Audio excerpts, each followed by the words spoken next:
వాక్యాన్ని చదువుతున్నాను. యెహెజ్కేలు గ్రంథం 47వ అధ్యాయం మొదటి నుంచి. అతడు మందిరపు గుమ్మమునకు నన్ను తోడుకొని వచ్చెను. మందిరము తూర్పు ముఖముగా ఉండెను. నేను చూడగా మందిరపు గడప క్రింద నుండి నీళ్లు ఉబికి తూర్పుగా పారుచుండెను. ఆ నీళ్లు బలిపీఠమునకు దక్షిణముగా మందిరపు కుడి ప్రక్కను క్రింద నుండి పారుచుండెను. పిమ్మట ఆయన ఉత్తరపు గుమ్మము గుండా గుమ్మ మార్గమున నన్ను నడిపించి చుట్టూ తిప్పి తూర్పునకు పోవు దారి బయటి గుమ్మమునకు తోడుకొని వచ్చిన. నేను చూడగా అచటి గుమ్మపు కుడి ప్రక్కను నీళ్లు ఉబికి పారుచు ఉండెను. ఆ మనుషుడు కొలనూలు చేత పట్టుకొని తూర్పు మార్గమున బయలు వెళ్ళి 1000 మూరలు కొలిచి ఆ నీళ్ల గుండా నన్ను నడిపించగా నీళ్లు చీళ్ల మండలు లోతుండెను. ఆయన మరి 1000 మూరలు కొలిచి నీళ్ల గుండా నన్ను నడిపించగా నీళ్లు మోకాళ్ళు లోతుండెను. ఇంకా ఆయన 1000 మూరలు కొలిచి నీళ్ల గుండా నన్ను నడిపించగా నీళ్లు మొలలోతు ఉండెను. ఆయన ఇంకనూ 1000 మూరలు కొలువగా నీళ్లు మిక్కిలి లోతై నేను దాటలేనంత నది కనబడెను. దాట వీలు లేకుండా ఈదవలసినంత నీరు గల నది ఆయను. ఇది భక్తుడైనటువంటి యెహెజ్కేలుకి దర్శనంలో చూసినటువంటి ఒక అనుభవం. దేవుని యొక్క దూత తన ముందరకు వచ్చి తనతో మాట్లాడి ఈ ప్రత్యక్షతతో కూడినటువంటి అనుభవాన్ని అతనికి చూపించినట్లుగా అతడే సాక్ష్యం చెప్తూ ఉన్నాడు. దేవుని మందిరపు అనుభవం. దేవుని మందిరము ఏ విధంగా అక్కడ ఉందో వ్రాయబడి ఉంది. దానిని మనం ధ్యానించడానికి కాదు. తూర్పు ముఖముగా ఉన్నటువంటి ఆలయం. ఏమని రాస్తుందండి? తూర్పు ముఖముగా ఉన్న ఆలయం. ఈ ఆలయానికి కుడివైపు ఎడమవైపు అండి, ఉత్తరము వైపు దక్షిణ వైపు గుమ్మాలు ఉన్నట్లుగా మనం చూస్తూ ఉన్నాం. అయితే ఇక్కడ కనబడుతున్నటువంటి మాట ఏమని కనబడుతూ ఉందంటే,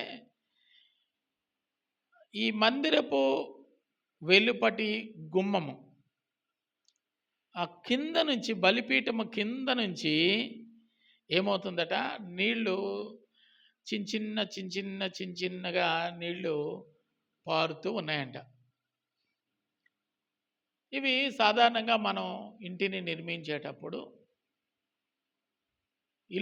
ఇంట్లో నీరు ఊరుతూ ఉంటే అది క్షేమం కాదని తలంచి చుట్టూ ఉన్న నీటి ప్రవాహాలకి మించిన ఎత్తులో పునాది వేసి ఇంటిని నిర్మించుకుంటాం మనం. ఇల్లైనా దేవాలయమైనా అలా నిర్మించబడినటువంటి ఆ ఆలయపు బలిపీఠంలో నుంచి నీళ్లు రావడం అసంభవము. వస్తాయా? రావు కదా. ఎత్తైన స్థలంలో కడతాం. ప్రభు కూడా నూతన నిబంధనలో మాట చెప్పాడు ఇంటిని గురించి నిర్మాణ విషయంలో. ఇసుక మీద కట్టిన ఇల్లు, బండ మీద కట్టిన ఇల్లు అని. ఇసుక మీద కట్టినటువంటి ఇల్లు వర్షం వచ్చింది, నీళ్ళు వచ్చినాయి, కొట్టుకుపోయింది. బండ మీద కట్టినటువంటి ఇల్లు వర్షం వచ్చినా నీళ్ళు వచ్చినా అది నిలిచినట్లుగా ప్రభువే చెప్పాడు. ఆయన చెప్పినటువంటి మాటను బట్టి ఎవరైనా ఆలయాన్ని ఎక్కడ కడతారు అంటే సురక్షితమైన స్థలంలోనే ఆలయాన్ని కడతారు. అలాగే కట్టబడినటువంటి ఆలయం ఈ ఆలయం. ఈ ఆలయము లోపల బలిపీఠము నిర్మించబడి ఉంది. ఈ బలిపీఠం మీద భక్తులు పాప పరిహారార్థమైనటువంటి బలులను అర్పిస్తూ ఉంటారు. బలిపీఠం మీద భక్తులు వారి యొక్క ప్రాయశ్చిత్తార్థమై సేవకుడు ధూపము వేస్తూ ఉంటాడు. ధూపవేదిక, బలిపీఠము ఇవన్నీ ఆలయంలో ఉండేటువంటి ప్రత్యేకత. ఇతడు చూస్తూ ఉండగా బలిపీఠంలోంచి నీళ్ళు వస్తూ ఉన్నాయి. సాధారణంగా మనకేమనిపిస్తుంది అంటే, ఎక్కడి నుంచి నీరు వస్తుంది, ఎక్కడి నుంచి లీక్ అవుతుందని చూస్తాము. అక్కడ లీక్ అవ్వడానికి బలిపీఠం ఎత్తుగా ఉంటుంది. ఎత్తులో నుంచి నీళ్లు రావడానికి ఇంకా పైనుంచి ఏదైనా వనరులు ఉంటేనే తప్ప, ఊటలు ఉంటేనే తప్ప రావడానికి లేదు. అద్భుతమైన కృప, ఆశ్చర్యమైన సంగతి ఏమిటంటే, చుట్టూ పల్లపు వాతావరణం ఉన్నప్పటికీ ఆ ఎత్తైన బలిపీఠము అడుగు భాగం నుంచి నీళ్లు రావటం ఆశ్చర్యాన్ని కలిగించింది. ఇతడు ఆశ్చర్యపోతూ ఉండగా దేవదూత అతనిని బయటకు తీసుకొని వచ్చింది. అదే కదా 2వ చరణంలో, మొదటి చరణంలో మరలా నేను చదువుతాను. నేను చూడగా మందిరపు గడప క్రింద నుండి నీళ్లు ఉబికి తూర్పుగా పారుచు ఉండెను. ఆ నీళ్లు బలిపీఠమునకు దక్షిణపు మందిరపు కుడి ప్రక్కన క్రింద నుండి పారుచు ఉండెను అని రాస్తుంది ఇక్కడ. చాలా ఆశ్చర్యం అనిపించింది. ఆ దూత అతనిని మందిరపు వెలుపటికి తీసుకుని వచ్చి కొలకర్రతో కొలవగా, ఎన్ని కొలకర్రలు? 1000 మూరల కొలతతో కొలిచి అక్కడికి రమ్మని చెబితే, ఈ మనుషుడు ఆ 1000 మూరల దూరం వెళ్ళేసరికి ఆ నీళ్లు చీలమండల లోతయిందంట. మన గుత్తు అంటాం, మన పాదం దగ్గర గుత్తు అంటాం కదా, అంత లోతు వచ్చింది. ఏంటి? మందిరంలో నుంచి చిన్న దార. ఆశ్చర్యం వేసింది. ఏంటి, ఇందులోంచి వచ్చిన నీళ్ళే ఇన్నైనయా? ఆశ్చర్యపోతున్న తరుణంలో మరలా దేవదూత మరొక 1000 మూరల దూరం నడిపించినప్పుడు మోకాళ్ళ లోతు నీరు వచ్చిందంట. చాలా విచిత్రంగా ఉంది కదా. మరొక 1000 మూరల దూరం నడిపించినప్పుడు మొలలోతు నీరు వచ్చిందంట. ఇక మరొక 1000 మూరలు ముందుకు వెళ్తే ఈదలేనంత, దాటలేనంత మిక్కిలి గొప్ప ప్రవాహముగా కనిపించినట్లుగా ఆ భాగంలో మనం చూస్తాం.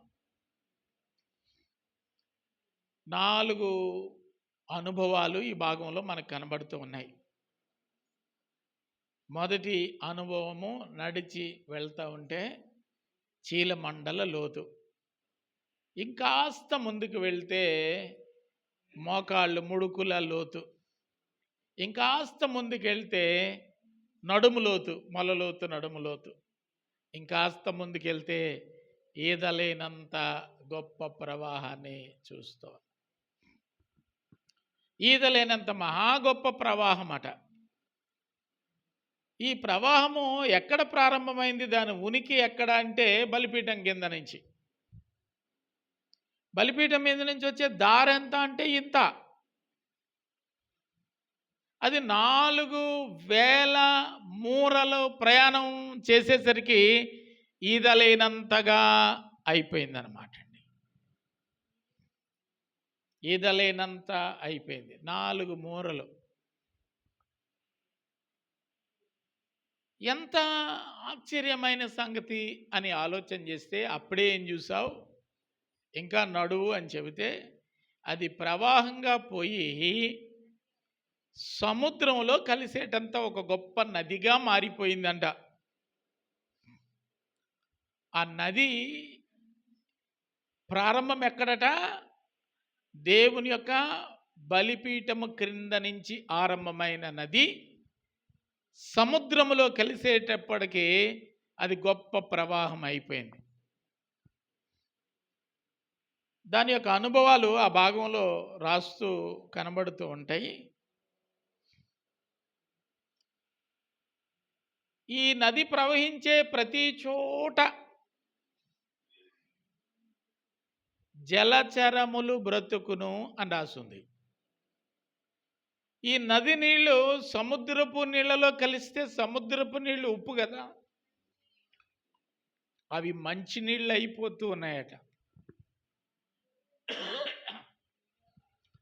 అంతేకాకుండా విస్తారమైన చేపలు. అంత దగ్గర నుంచి మరలా వెనక్కి ప్రయాణం చేస్తే, దేవుని మందిరం వైపు నడుచుకుంటూ వస్తే, ఈ చూస్తున్న అంతసేపట్లోనే ఈ నదికి ఇటువైపు అటువైపు చక్కటి ఫలవృక్షాలు కలిగినటువంటి చెట్లు నాటబడి ఉన్నాయట. అవి చక్కగా ఫలాలు, ఎందుకంటే నీళ్లు సమృద్ధిగా ఉన్నందువలన చక్కటి ఫలాలు. అవి ఎండిపోలేదట, అకాలంగా పిందెలు రాలిపోలేదట. వాటి యొక్క పళ్ళు ఆహారానికి, వాటి ఆకులు స్వస్థత కొరకు పనికొస్తాయని ఆ భాగంలో రాయబడినటువంటి అంశం. ఈ విధంగా ఈ నది అనుభవాన్ని దర్శనము ద్వారాగా దేవుడు యెహెజ్కేలు గారికి చూపించాడు. చాలా ఆశ్చర్యమైన వింత,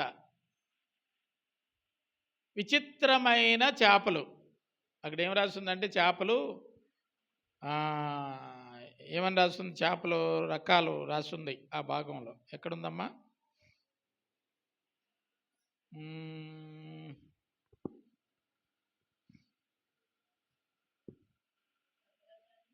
సకల జాతి చేపలు 12వ వచనంలో కనబడతా ఉంటుంది. 12వ వచనంలో కనబడుతుంది. 9లో కూడా ఉందా? ఏముంది?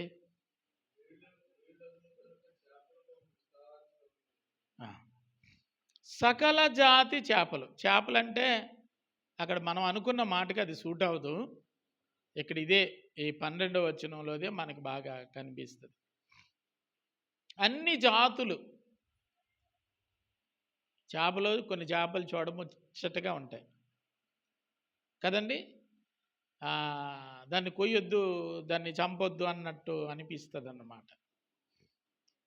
అన్ని జాతులు, సకల జాతులు చేపలు వృద్ధి అవుతూ ఉన్నాయి.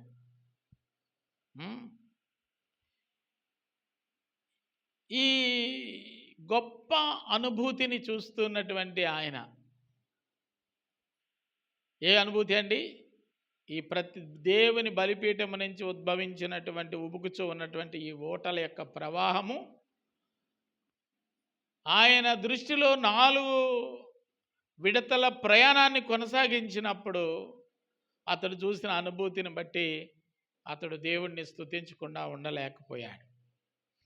ఆ మాటలన్నీ ఆయన పుస్తకంలో రాసి వెనుకటి తరమైన మనకి అందజేసిన అనుభూతి అన్నమాట. ఇక్కడ అర్థం చేసుకోవడానికి కొన్ని మాటలు మనం చదువుదాం. సేవకుడు యెహెజ్కేలు గారు దేవుని యొక్క ఆలయంలోనికి వెళ్ళాడు. ఈ దృశ్యాన్ని చూశాడు. దేవుని యొక్క ఆలయంలో ఒక దూత ప్రత్యక్షమైంది. అది అతన్ని వెలుపటి జరుగుతూ ఉన్నటువంటి వెలుపటి పరిస్థితులన్నింటినీ క్షుణ్ణంగా చూపిస్తున్నట్లుగా మనం చూస్తూ ఉన్నాం. ఒక మనుష్యుడు ఈ అనుభవాలను గూర్చి మనం ఆలోచన చేసినప్పుడు అది ఆశ్చర్యాన్ని కలిగించేటంత అనుభూతిని అతనికి కలుగజేసింది. ఇక్కడ చీలమండల లోతు అనేటువంటి మాట మనం చూస్తాం. చీలమండలు అంటే పాదం మోపడం అన్నమాట అండి, అడుగు పెట్టడం. ఏ వ్యక్తే కానీ విశ్వాసంతో, నమ్మికతో దేవుని యొక్క రాజ్యములో, సంఘములో, దేవుని యొక్క మహిమ కొరకు మొట్టమొదటి అనుభవం ఏంటంటే వాడు ధైర్యం చేసి అడుగు వేయాలి. తొలి అడుగు క్రీస్తు వైపు నువ్వు వేయగలిగితే, బైబిల్లో ఒక మాట కనబడుతుంది, మీరు ఒక్క అడుగు వేసుకుని వస్తే ఆయన మీ వైపు 7 అడుగులు వేసుకొని వస్తాడు. చీలమండల లోతు అంటే నువ్వు వేసే మొదటి స్టెప్, తీసుకునే నిర్ణయం ప్రభువును గూర్చి, ఆయన మహిమను గూర్చి, ఆయన రాజ్యమును గూర్చి, ఆయనతో సహవాసమును గూర్చి నీవు ఒక నిర్ణయాన్ని తీసుకుంటే ఆ నిర్ణయం నువ్వు వేసే అడుగు ఎలాంటిది అయి ఉండాలి తెలుసండి? వెనుదిరగని నిర్ణయమై ఉండాలి. చాలామంది లోకంలో అటొక అడుగేస్తారు, ఇటొక అడుగేస్తారు. ఇటు అటు అడుగులేసే విధంగా ఉండకూడదు. మన అడుగు ఎలాగ ఉండాలంటే ఇక అంతే, చావైనా బ్రతికైనా నేను ప్రభువులోనే. మొదటి అనుభవంతో ఆగిపోవడానికి వీల్లేదు. అడిగేసి చాలామంది ఆగిపోతారు, అక్కడే ఆగిపోతారు. వాళ్ళ భక్తి ఎంతంటే అంతే. రెండవ అనుభవం ఏమిటంటే మోకాళ్ళ లోతు అనుభవం. ఇది ఆరాధనకు సాదృశ్యం. విశ్వాసంతో, నమ్మికతో నువ్వు అడుగు పెట్టడం ఒక విషయం అయితే, అడుగు పెట్టినటువంటి మనిషి చేయాల్సింది ఏమిటంటే ఆరాధన. ఆరాధన చేయకుండా 100 మంది ఆలయంలో ప్రవేశిస్తారు, వాళ్ళందరూ రక్షణ పడలేరు. అప్పుడప్పుడు నేను కొన్ని ఆరాధనా స్థలాలకు వెళ్తాను. వెళితే చాలామంది వస్తారు, చూసి ఫోటోలు తీసుకోవడానికి వస్తారు. అలా అడుగుపెట్టిన వాళ్ళందరూ ఆశీర్వదించబడరు. ఇటేమో గౌరీపట్నం, ఇటేమో విశాఖపట్నం, అటేమో గుణదల, ఇలాగే మద్రాసు, ఇలా చాలా స్థలాలు ఒక గుర్తింపు గాంచినటువంటి స్థలాలుగా ఉండడం చూస్తాం. అక్కడికి వెళ్ళే వాళ్ళందరినీ మనం పరిశీలన చేస్తాం. ప్రార్థన కొరకు, మొక్కుబళ్ళు తీర్చుకోవడం కొరకు, దేవుని యొక్క సన్నిధిలో కృతజ్ఞతా భావంతో వచ్చినటువంటి వాళ్ళు కొంతమంది అయితే, చూసి సంతోషిద్దాం, ఎంజాయ్ చేద్దాం, ఆనందిద్దాం, ఫోటోలు తీసుకుందాం అనుకునేటువంటి వాళ్ళు కొందరు. నేను వెళ్ళాను మరియమ్మ కొండకి. కొండకి వెళ్ళినంత మాత్రాన ఎవరికి పుణ్యం రాదు.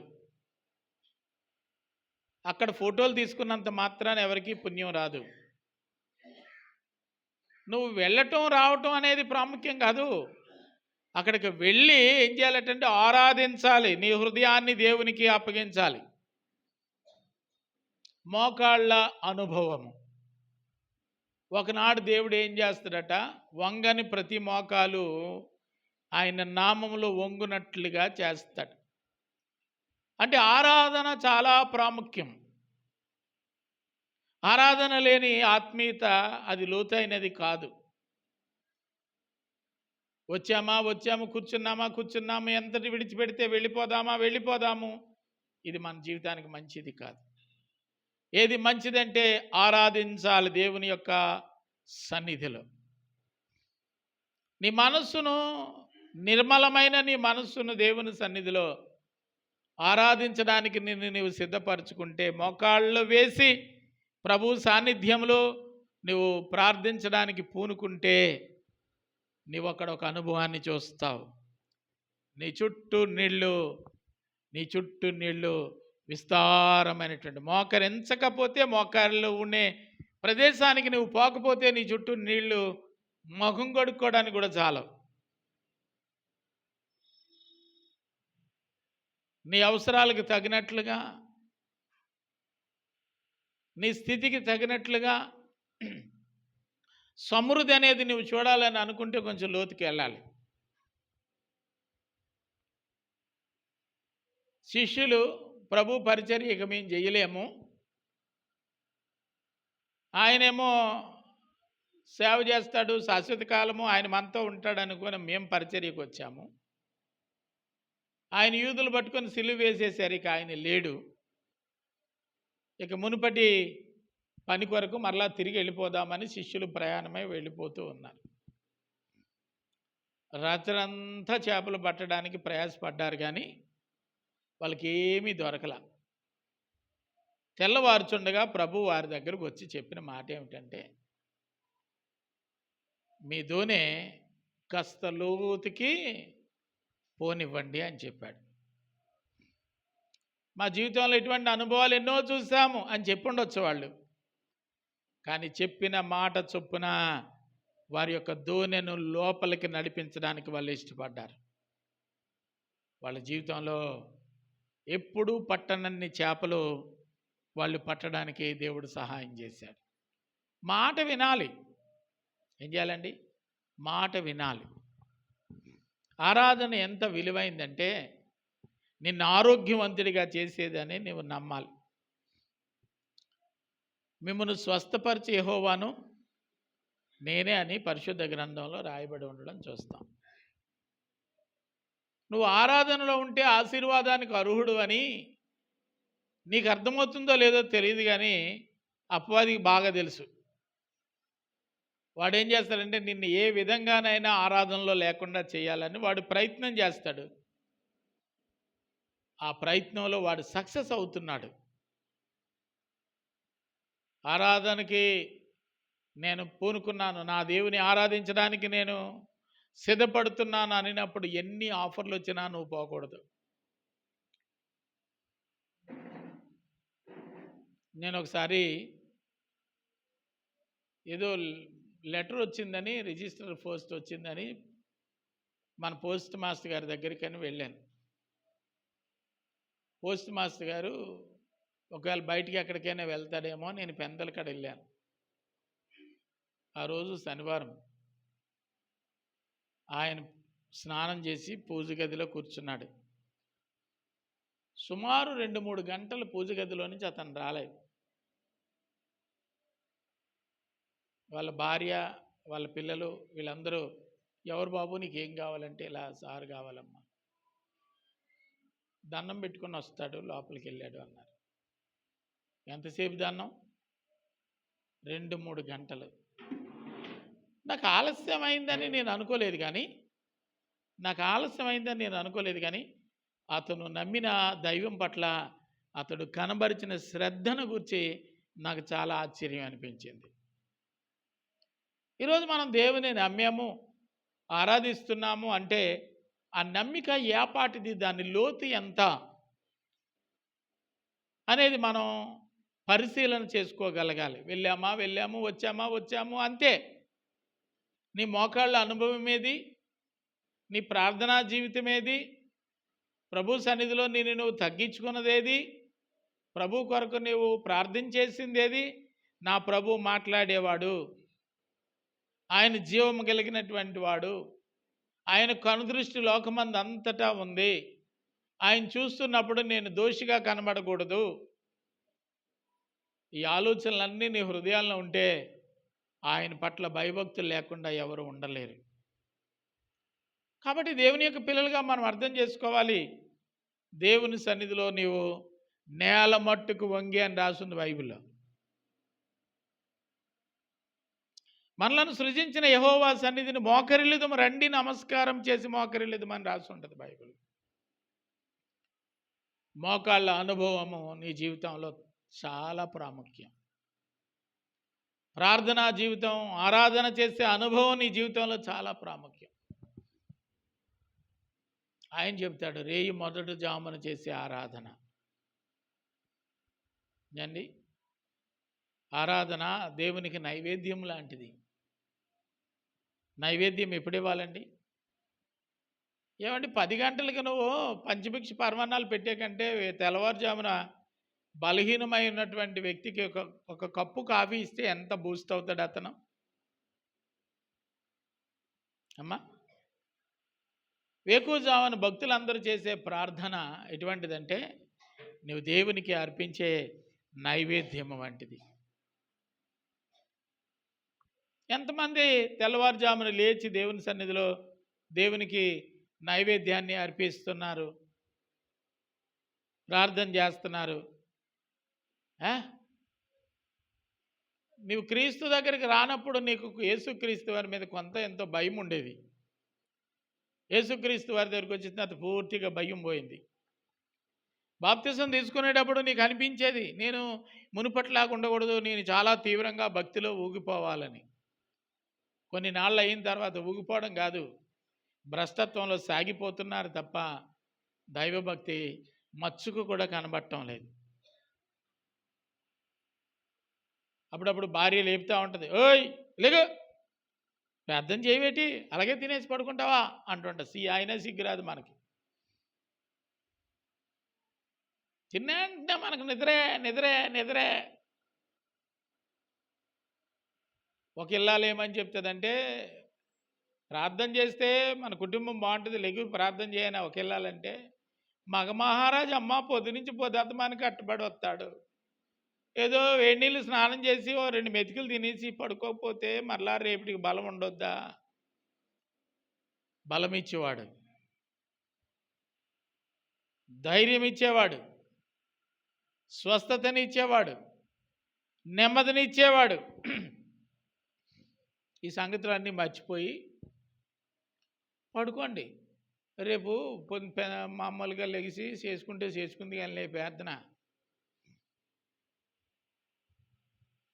భర్తను పడుకుండా పెట్టేసి బొజ్జగించేసి, అమ్మగారు ఏం చేస్తారంటే సౌండ్ తగ్గించేసి ఆ వచ్చిపోయే సీరియల్లన్నీ చూసుకుంటుంటుంది 1 గంట దాకాను. తెల్లారిసరికి రాకాసు బల్లిలాగా గుడ్లులాగా ఉంటాయి అన్నమాట కళ్ళు.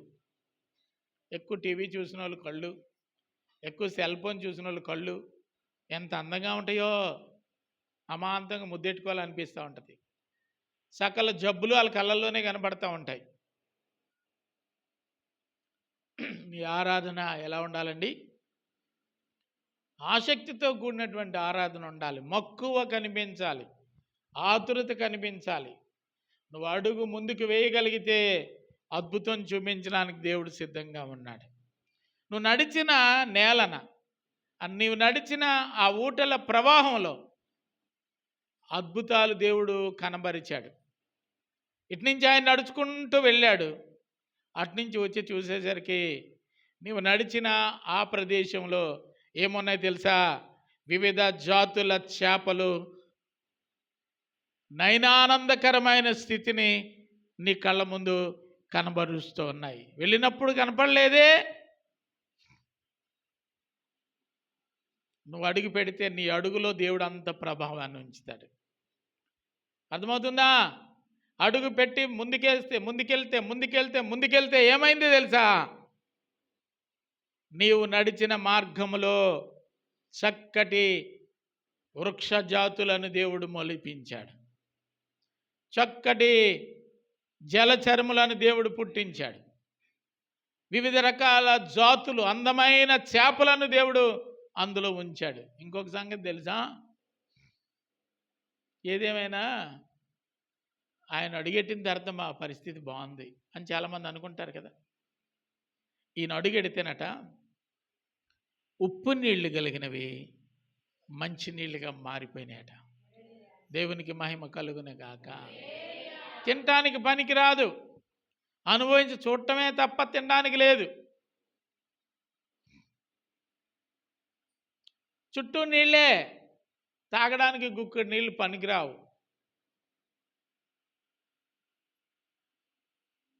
బోల్డ్ అంత సంపద ఉంటుంది, అనుభవించడానికి అవకాశమే ఉండదు. మరొక కొంత దూరం వెళ్ళినప్పుడు కలిగిన అనుభవం ఏమిటంటే అద్భుతం అన్నమాట అండి. నువ్వు వెళ్ళటం వల్ల అక్కడ బాగుపడ్డారు, అంటే నిన్ను బట్టి అక్కడ క్షేమం కలిగింది. నీలో ఉన్న మహిమ, నిన్ను వెంబడిస్తున్న ప్రభావము అక్కడ అనేక మందికి ఆశ్చర్యాన్ని కలిగించింది. చాలామంది వెళ్తారు, కలిసిపోతారు. వీళ్ళలో వాళ్ళు కలవరు కానీ వాళ్ళలో వీళ్ళు కలిసిపోతారు. వద్దురా అయ్యా ఆ పిల్లని పెళ్లి చేసుకోవద్దయ్యా అని ఎంతో చెప్పుంటుంది పాపం. ఎవరు? సంసోను తల్లిగారు.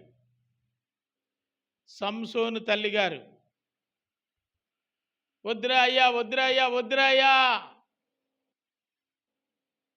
నీకేం తెలుసమ్మా? నోరు మూసుకొని ఊరుకుండు.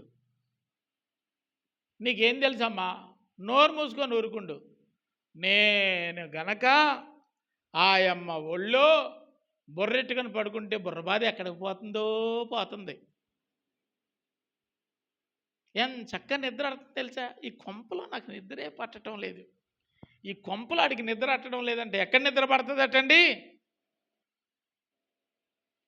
ఆ బైబిల్లో ఉందా? ఉందమ్మా.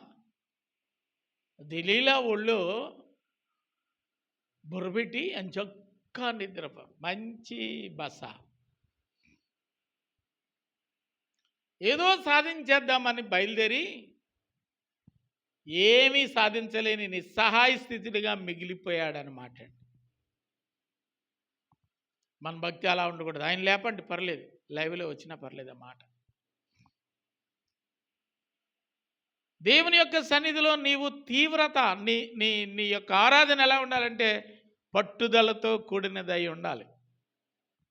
ఎంత నిష్ఠ, ఎంత నిష్ఠ, ఎంత నిష్ఠ. మొన్న మధ్య నేను ఏదో షాప్ దగ్గర ఆగినప్పుడు ఒక ఆయన వచ్చాడు. వచ్చి ఆయన సైకిల్ మీద తీర్థయాత్రలు చేస్తున్నాడంట. ఎక్కడి నుంచి ఎక్కడికి చేస్తున్నాడంటే వేల కిలోమీటర్ల ప్రయాణం సైకిల్ మీద. అంతదాకా ఎందుకు, తెల్లవారుజామున ప్రయాణం చేసేటప్పుడు, రాత్రి సమయంలో ప్రయాణం చేసేటప్పుడు, పగటి వేళ ప్రయాణం చేసేటప్పుడు చాలామంది కాలుకి చెప్పులు లేకుండా ఒక చేతికర్ర పట్టుకొని వాళ్ళు నడిచి వెళ్ళిపోతూ ఉంటారు.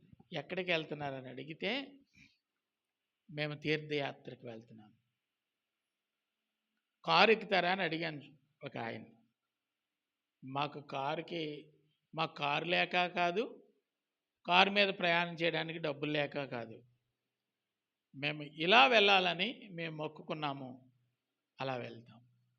మరి ఆ ప్రయాణం గమ్యం చేరడానికి ఎంత టైం పడుతుందంటే 2 నెలలు పడుతుందట. ఈ 2 నెలలు నడుచుకుంటూ వాళ్ళ ఆసక్తిని నేను చూసినప్పుడు చాలా నాకు సంతోషం అనిపించింది. జీవము కలిగిన దేవుని యొక్క పిల్లలైన మనకి అందులో కొంతైనా ఆసక్తి ఉందా? నీవు నమ్మిన దేవుడు జీవాధిపతి అని, మాట్లాడేవాడని, ఆయన నిన్ను ముట్టి స్వస్థపరిచి ఈ స్థితికి తీసుకొచ్చాడని బొల్లి సాక్ష్యాలన్నీ చెప్తున్నావు కదా. నువ్వు బొల్లే అనాలి. మరి నీ విశ్వాసం ఏమైంది? నీ భక్తిలో ఎందుకు పటుత్వాన్ని కోల్పోతూ ఉన్నావు? నీ దేవుని సరైన రీతిలో నువ్వు ఎందుకు ఆరాధన చేయలేకపోతున్నావు? నామకార్థమైనటువంటి భక్తి ఆరాధన చేయడానికి ఆ దేవుడు నిన్నే కోరుకున్నది, ఏర్పాటు చేసింది. నీ ఆసక్తి చాలా తీక్షణమైనదిగా ఉండాలి. ఈరోజు దేవుని యొక్క మహిమ ఏంటో చూసి కూడా ఆ మహిమను ప్రశంసించలేని పరిస్థితిలో నువ్వు ఉన్నావు గనుక, నీలాంటి వారు శాతం అత్యధికంగా ఈ భూమి మీద పెరిగిపోతున్నారు గనక, వాళ్ళు భ్రష్టత్వంలో ఉన్నారు కనుక దుష్టుడు ఏం చేస్తాడంటే మట్టు పెట్టే ప్రయత్నం చేస్తున్నాడు. నీ విశ్వాసం సరి అయినదైతే, నీ నమ్మిక సరి అయినదైతే, నీవు దేవుని సాన్నిధ్యంలో నమ్మకంగా నీ భక్తిని నీవు కొనసాగించినట్లయితే నీ ముందర ఎవరు నిలవగలరు? దుష్టుడు నిలవగలడా? శత్రువు నిలవగలడా? దేవుని సన్నిధిలో నీ భక్తి ఆగిపోకూడదు. నీ భక్తి ఎలా ఉండాలండి? సాగిపోతూ ఉండాలి. మరో 1000 మూరల ప్రయాణం ముందుకు వెళ్ళినప్పుడు మొల లోతు అని రాసింది బైబిల్లో. దానికి మరొక పదం ఏంటంటే నడుము వరకు అని. మొలలోతు అంటే నడుములోతేనమ్మా. నడుమ అనే పదం మధ్య భాగము అని అర్థం. దానికి నడుమ అంటే ఏంటండి? మధ్యం. బైబిల్లో ఇర్మియా గ్రంథంలో మాట కనబడుతుంది. పురాతన మార్గములలో నిలిచి చూడడి, మేలు కలుగు మార్గం ఏదో విచారించడి, అందులో నడుచుకోండి అని రాసి ఉంటుంది. కొంతకాలం ఈ భక్తి ఆత్మీయ స్థితి ముందుకు వెళుతున్నప్పుడు ఈ మధ్యస్థమైన స్థితిలోనికి వచ్చేసరికి నువ్వు ఎటూ తేల్చుకోలేని పరిస్థితులు నీ జీవితంలో చూస్తావు. ఒకవైపు పరీక్షలు, విశ్వాసపు పరీక్షలు, భక్తి సంబంధమైన పరీక్షలు. ఈ పరీక్షల మధ్యలో ఎటూ తేల్చుకోలేని పరిస్థితి. ముందు చూస్తే గొయ్య, వెనక్కి చూస్తే నొయ్య. ఇక్కడికి వచ్చిన తర్వాత ధైర్యం చేసి మరొక అడుగు నువ్వు లోపలికి వేయడానికి ఇష్టపడితే అద్భుతాలు చూస్తావు. చాలామంది అక్కడితో ఆగిపోతారు. అక్కడి నుంచి వెనక్కి తిరిగి చాలామంది లోకంలో కలిసిపోతూ ఉంటారు. ఒక అబ్బాయిని నేను చూశాను, నేనే పెళ్లి చేశాను. ఈ మధ్య మరలా నేను చూశాను ఫోటోలో, ఫేస్బుక్లో, ఇంత బొట్టు పెట్టుకొని కనిపించాడు. ఏమైంది ప్రయాణం? ఎక్కడి వరకు ఆ ప్రయాణం? ఎందుకు ప్రయాణం మధ్యలో ఆగిపోయింది? విశ్వాసాన్ని ఎందుకు కొనసాగించలేకపోయాడు? ఈ భక్తి సంబంధమైనటువంటి ప్రయాణంలో అవాంతరాలు ఎందుకు ఏర్పడ్డాయి? వాటి నుంచి నువ్వెందుకు అధిగమించి ముందుకు వెళ్ళలేకపోయావు? 91వ కీర్తనలో కనబడుతుంది, నీ మార్గంలో ఏమని రాసిందమ్మా? 12వ 11వ వచనంలో, నీ పాదములకు రాయి తగలకుండా దేవదూతలు తమ చేతులతో ఎత్తి పట్టుకుంటారనే మాట కనబడుతుంది. అంటే నీ ప్రయాణంలో రాళ్ళు ఎదురవుతాయని అర్థం. ఆ రాళ్ళు నిన్ను ప్రయాణంలో ముందుకెళ్ళనీయకుండా ఆటంకంగా మారినప్పుడు, ప్రభువా ఈ ప్రయాణంలో నేను ముందుకెళ్ళలేకపోతున్నాను, నాకు సహాయం చెయ్యమని నీ విశ్వాసంతో నీవు దేవుని మీద ఆధారపడితే మరొక అడుగును వెయ్యక్కర్లేదట. దేవదూతలు ఎత్తి గమ్యానికి చేరుస్తారు. ఎక్కడ కూడా మరొక అడుగును వేసే పని లేదు. వెయ్యాలనే ఆలోచన నీకుంటే ఏదలేనంత లోతైన అనుభవంలోనికి దేవుడు నిన్ను తీసుకొని వెళ్తాడు.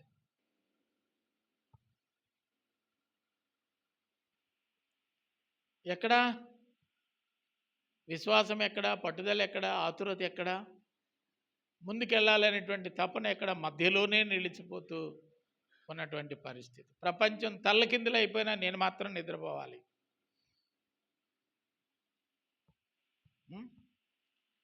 దేవుడే వచ్చి మొత్తుకున్నా సరే నీకేం తెలుసయ్యా నా సంగతే, కావలిస్తే నువ్వు నా దగ్గర పడుకో, తలగడ కొంచెం సర్ది నీకు నాకు వేస్తా. ముందుకెళ్ళడానికి ఇష్టపడదు. ఈ బండి ముందుకు వెళ్దావు. నడుమన నిలిచిపోయే అనుభవం. నువ్వు నిలిచిపోతే నువ్వు అక్కడ నీ ముందర దేవుడు నీ ద్వారా జరగనై ఉన్న అద్భుతమైనటువంటి దృశ్యాలను నువ్వు చూడకుండా ఆగిపోయిన వాడు అవుతావు. చూస్తూ ఉండగా అతనికి కనబడినటువంటి అనుభవం ఏమిటంటే విస్తారమైనటువంటి చేపల పంట. నీ వల్లనే నువ్వు అక్కడి దాకా వెళ్ళావు కాబట్టి నువ్వు చూడగలిగావు. వెళ్ళకపోతే ఫలాలు చూడలేని వ్యక్తిగా మిగిలిపోతావు. దేవుడు నీకోసం దాచి ఉంచిన ఫలాలు, చేపల ఫలాలు అంటారు ఏంటంటే అంటే అవును, వాటి మీద బ్రతికే వాళ్ళు ఉన్నారు, వాటి మీద జీవనం సంపాదించుకునే వాళ్ళు ఉన్నారు. సముద్రపు నదులలో జీవనాన్ని ఈ చేపలు పట్టే వృత్తిగా చేసుకొని బ్రతికే వాళ్ళు ఉన్నారు. అక్కడ రాయబడినటువంటి మాట కనబడుతుంది, 10వ చరణంలో కనబడుతుంది. ఎన్గేది పట్టణం మొదలుకొని ఏనిగ్లాయిము పట్టణము వరకు చేపలు పట్టేవారు మహా సంతోషిస్తారట. వాళ్ళ వృత్తిలో లాభం, వాళ్ళ వ్యాపారంలో లాభం, వాళ్ళ జీవనం సమృద్ధి అనేటువంటి స్థితి నువ్వు అడుగు పెడితేనే. నువ్వు అడుగు ముందుకేస్తే అద్భుతాలు లోకంలో కన్నులారా నువ్వు చూస్తావు. అందుకే కదా ఆయన అంటాడు, నువ్వు అడుగు పెట్టే ప్రతి స్థలం నీకు ఇస్తాను అని. మనం అడుగు పెట్టడానికి ఇష్టపడం, ముందుకెళ్ళడానికి ఇష్టపడం. వెళితే అక్కడ అద్భుతం కనపడతా ఉంది. ఇటువైపు 12వ వచనంలో చూస్తాం, ఇటువైపు అటువైపు సకల జాతి వృక్షములు, వాటి ఆకులు వాడిపోవు, వాటి కాయలు ఎప్పటికీ రాలవు.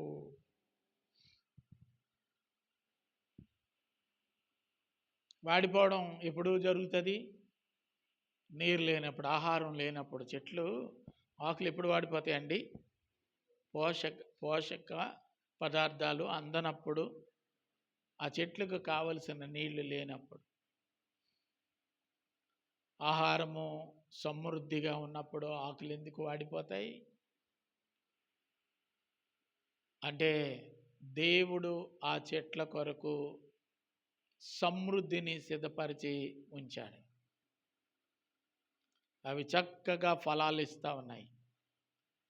అంటే ఫలాలు లేని వ్యవసాయాన్ని గురించి బైబిల్లో మనం చూస్తాం. ఫలాలు లేని వ్యవసాయాలు. ఆయన అంటాడు, ఎందుకు దీనివల్ల ఉపయోగం ఉంది, నరికి అగ్నిలో కాల్చేయమంటావా అని అడుగుతాడు. ఫలాలు లేని చెట్లు, ఇదిగో ఇప్పుడే గొడలి చెట్టు వేరిన ఉంచబడి ఉంది, ఫలించిన ప్రతి దాన్ని తీసేస్తాను. నరకబడడం కొరకు సిద్ధంగా ఉన్నటువంటి వాటికి పూర్వపు వైభవాన్ని ఇచ్చే ఊటలను దేవుడు తన యొక్క ఆలయంలో నుంచి పంపించినట్లుగా ఆ భాగంలో మనం చూస్తాం. నువ్వు ఎండిపోకుండా చిగురించాలి అంటే ఊటలు ఆలయంలో నుంచే రావాల్సి ఉంది.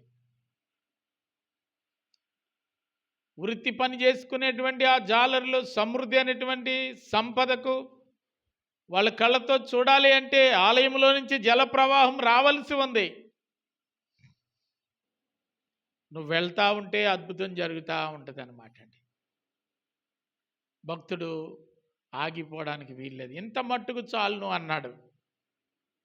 ప్రభువా, ఇంత మట్టుకు చాలును, నేను చేయలేను, నన్ను తీసుకుపో అన్నాడు.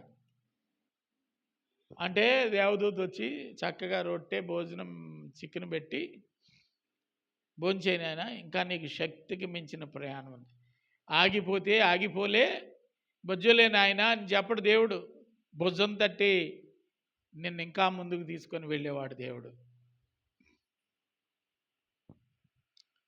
లేవయాలే, ఎంత చెప్పినా నిద్రే నిద్రే నిద్రే నిద్రే. నిప్పుల మీద కాల్చిన చెప్పండి రొట్టె మాంసము తిను, నీ కొరకు సిద్ధపరిచిన ఆహారం. నువ్వు నిద్రపోయి అక్కడే ఆగిపోతానంటే ఊరుకునే దేవుడు కాదు. భుజం తట్టి నిన్ను ముందుకు తీసుకొని వెళ్ళేవాడు, నీవు ఆరాధించే దేవుడు. నీ ప్రయాణం ఆగిపోవడానికి ఇష్టపడ్డాడు. నీ ద్వారా ఒక అద్భుతాన్ని సృష్టించాలని అనుకున్నాడు. నువ్వు అడుగుపెట్టే ప్రతి స్థలం ఆశీర్వాదకరంగా మారాలని అనుకున్నాడు. నడు, ప్రభువును మోసుకొని, ప్రభు వార్తను మోసుకొని వెళ్ళు. అద్భుతాలే అద్భుతాలు, అద్భుతాలే అద్భుతాలు. అక్కడ ఒకప్పుడు ఏమీ లేదు. కరువుతో అల్లాడిపోతున్నారు. 2 పట్టణాల మధ్య ప్రజలు ఆహారం లేక, నీళ్లు లేక, బావులు ఎండిపోయి, నదులు ఎండిపోయి, ప్రవాహాలు లేక, చేపలు పట్టుకోవడానికి వీలు కాని పరిస్థితుల్లో అల్లాడిపోతున్నటువంటి వారు మహానందంతో చేపలు వేటాడి లాభాన్ని సంపాదించుకుంటూ ఉన్నారు. నువ్వు ఆగిపోతే వాళ్ళ బ్రతుకులు ముగిసిపోతాయి. ఆగిపోవడానికి కాదు, సాగు. నీ వేసే ప్రతి అడుగు కొన్ని వేల మందికి జీవమును పోసే విధంగా ఉండేటట్లు దేవుడు ప్రణాళిక రూపొందించాడు. నీకోసం కాదు నువ్వు వేయాల్సిన అడుగు. ప్రభువుని పోలిన పిల్లలు అనేక మంది లోకంలో ఉన్నారు. జీవాధిపతిని పరిచయం చేయడానికి, జీవము కలిగిన దేవుని యొక్క మహిమను వాళ్ళకి చూపించడానికి నువ్వు అడిగి వేయి, దేవుడు నీకు సహాయం చేస్తాడు. అది మీ పని కానీ మా పని కాదు అని అనడానికి లేదు. విశ్వసించిన ప్రతి ఒక్కరికి దేవుడు ఆ బాధ్యతనిచ్చాడు. నిన్ను వెలిగిస్తున్నాడు. ఎందుకంటే నీ వెలుగులో అనేక మంది చీకటి కొట్టుకుపోవాలి. అర్థమవుతుందా? ఈ భాగంలో చూస్తున్నాం. అయితే కొన్ని ప్రదేశాలు ఉన్నాయి 12వ వచనంలో. ఏమిటండి ఆ ప్రదేశాల గురించి రాయబడి ఉంది. ఏమిటండి 12లోన 11లో కనబడుతుంది. సముద్రపు బురద స్థలములు, ఊబి స్థలములు, ఉప్పు గలవై ఉండి ఎప్పటికీ అవి అలాగే ఉంటాయట. బురద స్థలాలు, బురద స్థలాలు అవి చాలా మోసం చేస్తూ ఉంటాయి. నేను స్కూల్కి వెళ్ళేటప్పుడు చేతిలో క్యారేజు, వీపు మీద ఏమో బ్యాగ్. నడిచి 3 కిలోమీటర్లు వెళ్తే బస్సు వస్తుంది. ఈ మధ్యలో కార్లు అనే ఒక స్థలం ఉంది. కార్లు అంటారు దాన్ని. కారి భూమి ఉన్నది. కార్లు వర్షం వచ్చేసరికి అదంతా రాళ్ళు తేలిపోయి ఉంటాయి. ఎంత చక్కగా ఉంటుందో రాళ్ళు తేలిపి అనిపిస్తుంది. మనం ఇక జారిపోము పడిపోము అనిపిస్తుంది. ఆ రాయి మీద అడిగేస్తే చాలా చిన్న చిన్న గులకరాళ్ళు. ఇక్కడ అడిగేస్తే అక్కడ తీసిపోద్ది. ఎంత మోసమో మోసం. బురదలా కనబడదు. ఆ బురద ఎండ కాసేసరికి ఎంత పొగళ్ళేసి ఎంత ఆరిపోయినట్టు కనబడుతుంది. కానీ ఆ పెచ్చు తీస్తే లోపల ఎంత పదునుంటుంది. సబ్బిళ్ళ జారిన దానికంటే అత్యధికమైన వేగంతో జారి చాలామంది పడిపోయేవాళ్ళం మేము.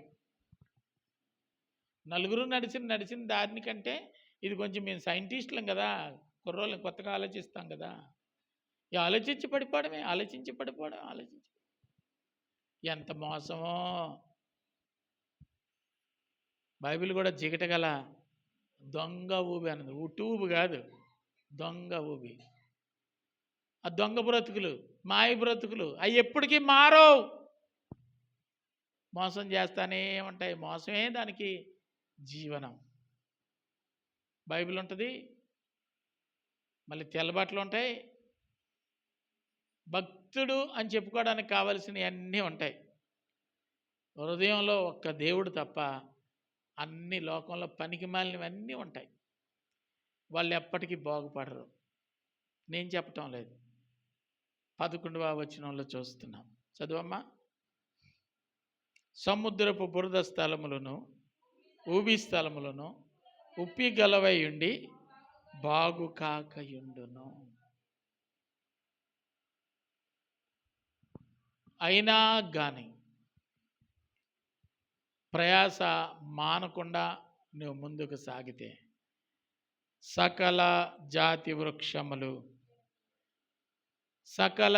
వృక్షములు నీవు చూస్తావు. కాయలు కాసేటువంటి చెట్లను చూస్తావు.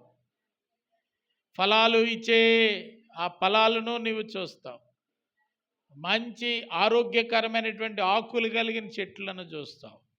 అది ఎక్కడ కనబడుతుంది అంటే ప్రకటన గ్రంథంలో 21వ అధ్యాయంలో కనబడతా ఉంటుంది. 22వ అధ్యాయంలోన 22వ అధ్యాయంలో కనబడుతుంది. స్ఫటికము వలె మెరుగినట్టు జీవజలముల నది దేవుని యొక్కయు గొర్రెపిల్ల యొక్కయు సింహాసనమునొద్ద నుండి ఆ పట్టణపు రాజవీధుల మధ్యన ప్రవహించుట దూత నాకు చూపించి, నది ఈవలను ఆవలను జీవవృక్షముండెను. అది నెలకు ఫలించు 12 కాపులు కాయను. ఆ వృక్షం యొక్క ఆకులు జనములను స్వస్థపరచుటకు వినియోగించి. ఇక్కడ ఏ విధంగా మనం చూసామో ఇప్పుడు యెహెజ్కేలు గ్రంథంలో కూడా అదే మాట అనుభవం చూస్తాం. అంటే నీ ప్రయాణం కొనసాగిస్తే నీకు తెలియకుండానే హానాకు వలే దేవుని సాన్నిధ్యంలోనికి నువ్వు వెళ్ళిపోతావు అన్నమాట అండి. ఆ లోతైన అనుభవం నిన్ను ఎక్కడికి తీసుకెళ్తుందంటే హానాకు దేవునితో నడుస్తూ దేవునితో వెళ్ళిపోయాడు కనుక భూమి మీద అతడు లేకపోయినని రాసి ఉంటుంది. సరిగ్గా ఇక దేవుని సన్నిధి సమీపిస్తుంది అనగా ఏం పోయే కాలమో ఆగిపోయిన అనుభవాలు, వెనక్కి తగ్గిపోయిన అనుభవాలు, అద్భుతం చూసే సమయానికి ఇక అంతే. ఇలాంటి వాళ్ళకి ఇద్దరిని తీసుకెళ్ళాడు యేసుప్రభు కొండ మీద, ఒలీవల కొండ మీదకి ప్రార్థన చేయడానికి. ప్రార్థన చేస్తూ ఉంటే మోషే ఏలియా అనేటువంటి వాళ్ళు దిగొచ్చారు. మోషే ఏలియా అనేటువంటి వాళ్ళు దిగొచ్చి యేసుప్రభుతో మాట్లాడుతున్నారు. ఎంత గట్టిగా మాట్లాడుతున్నారో, ఎంత చక్కగా మాట్లాడుతున్నారో, ఎంత ధైర్యపరుస్తున్నారో, ఎంత వాదారుస్తున్నారో. అక్కడ ఉన్నోడికి ఎవరికైనా నిద్ర వస్తుందండి? దుఃఖంతో యేసుప్రభు ఏమో దేవుని సన్నిధిలో ప్రార్థన చేస్తూ ఉంటే సహకారులుగా ఉంటారని వీళ్ళ తీసుకెళ్తే ఆయన ఏడ్చి ఎక్కెక్కి కన్నీరు గార్చి ప్రార్థన చేస్తూ ఉంటే ఎంచక్క ఏమి నిద్ర వస్తుందో మాయదారి నిద్ర. ఆ? ఆ నిద్ర అలసిపోయి శరీరము నీరసించిపోవడం వల్ల వచ్చిన నిద్ర కాదు. దేవుని యొక్క మహిమను చూడకుండా దుష్టుడు కమ్మినటువంటి నిద్ర అది. నేను అందుకే తిడతా ఉంటాను చర్చిలో పడుకునే వాళ్ళకి. అది శరీరం అలసిపోవటం వల్ల వచ్చింది కాదు. దేవుని వాక్యం హృదయంలోనికి పోనీయకుండా దుష్టుడు గేటేసేస్తాడు, అన్ని డోర్లు మూసేస్తాడు అన్నమాట. ఏమా కృప? దేవదూతలు వచ్చారు, మాట్లాడారు, వెళ్ళిపోయారు. అప్పుడు వచ్చింది తెలివి. ఆమేన్, యేసునామములో అడుగుచున్నాం ప్రభువా, సంఘాన్ని దీవించండి, ముగింపు ప్రార్థన చేసేసరికి లేచిపోతాడు ఆయన. ఇంకక్కడి నుంచి ఎన్ని జోకులు వేస్తాడో. ఇప్పుడు దాకా ఏమైందంటే ఏమైందంటే ఏమైందమ్మా, ఏమైంది? అప్పుడు ఆ పక్కన ఉన్న ఆయన అడుగుతాడు, నా మీద ఏమన్నా పాస్టర్ గారు ఏం జోకులు వేసారా? చెప్పరా, ఏదో తేల్చేస్తాను ఆదివారం. నిద్ర మత్తు వదిలితే ఇంకప్పుడు ఇంటికి వెళ్ళినా సరే నిద్ర అట్టదు. మధ్యరాత్రి అయినా నిద్ర. తినేసి పడుకుంది, చర్చిలో పడుకున్నావు, ఇక్కడ పడుకోవచ్చు కదంటే రావట్లేదు నిద్ర.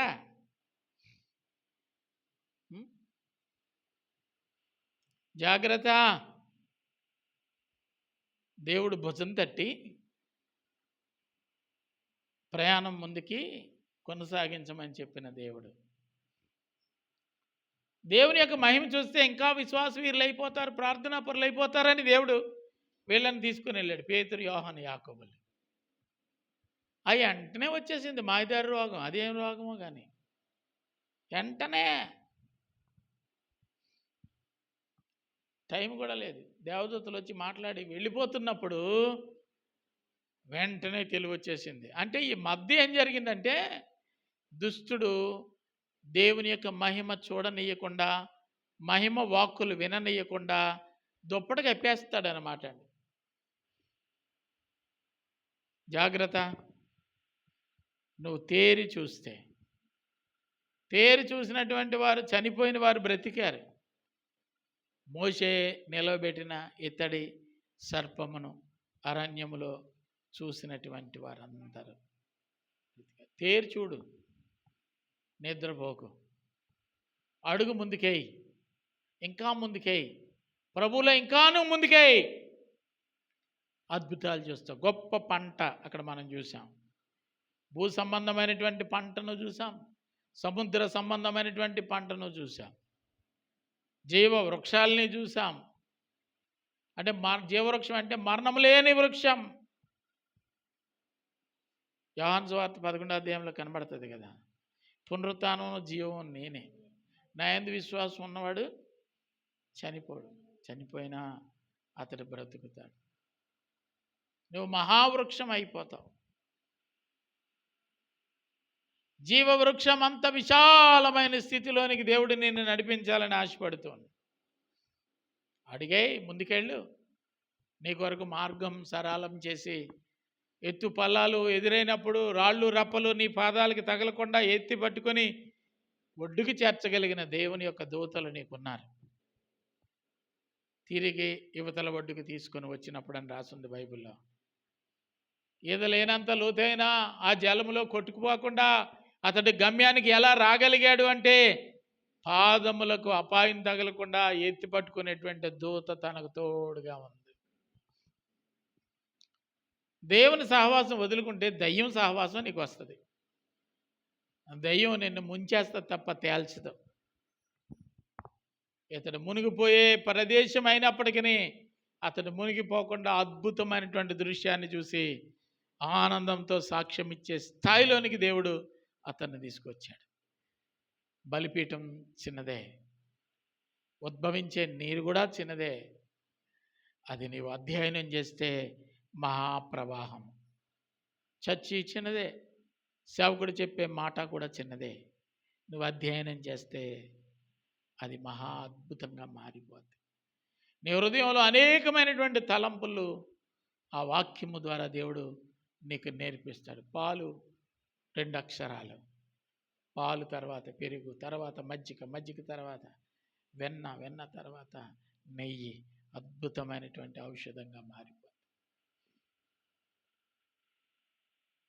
కాబట్టి దేవుని సన్నిధిలో దేవుని యొక్క ప్రత్యక్షతను దేవుడు ఎప్పటికప్పుడు నీకు కనపరచాలని ప్రయత్నం చేస్తూ ఉంటే మాట వినని లోబడనొల్లని అనుభవంలోనికి నీవు దుస్తుని ద్వారా నడిపించబడుతున్నావో నిన్ను అద్భుతమైనటువంటి ఒక ఆశీర్వాదపు సూచనగా నడిపించడానికి దేవుడు తన దూతలను పంపించి ఆయన వాడుకుంటూ ఉన్నప్పుడు దేవుని చేతిలో ఒక పాత్రగా నీవు ఉండి అనేకమైన పరిస్థితుల్లో ఆశీర్వాదాన్ని వెదజల్లే వ్యక్తిగా ఉంటావో నిన్ను నీవు నిర్ణయించుకొని ప్రభుని స్తుతించితే స్తుతించు, లేకపోతే నా బ్రతుకు ఇలాగే ఉండాలి అని అనుకుంటే భక్తుడు అవుతానంటే ఎవడైనా సాయం చేస్తాడు, కానీ భ్రష్టుడు అవుతానంటే ఎవడు సాయం చేయడు. ఈ దినాల్లో నువ్వు భక్తుడిగా ఉండాలని, ఏమంటే దేవుని యొక్క మహిమను చూసే వ్యక్తిగా ఉండాలని, దేవుడు నీ ద్వారా గొప్ప అద్భుతాలు చేయాలని ఆశపడుతూ ఉండగా అటువంటి ఆశ, దేవుని యొక్క మహిమ, దేవుని యొక్క దీవెనకు వారసుడిగా నువ్వు మారాలి. ఈ మాటలు చెప్తూ ఉన్నా.